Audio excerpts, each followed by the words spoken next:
start by establishing the position of the horizon line.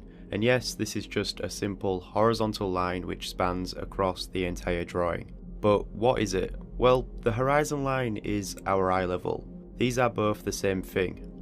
It delineates that separation between the sky and the ground.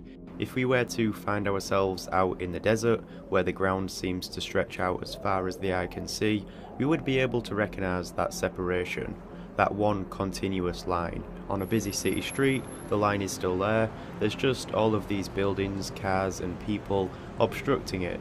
If you were to go inside, the horizon line would still be there as well. It's always there and you always need it. Seeing as it is also your eye level, you are able to change the level of this line. If you were to lay down on the ground, you would find that the line has lowered. Likewise, if you was to be a lot higher above ground, the line would also be higher. The horizon line rises and lowers with our height. It remains at eye level. All of this applies to when you draw on a flat surface, except you are in charge. You get to choose where you want this line. You are able to change the perspective, and you do this in a virtual sense when drawing to create an interesting image. Before you start a drawing, you will likely have an idea of what you want to draw, so try and consider how you want the image to appear, and then decide on where you want to place the horizon line and where it would work best.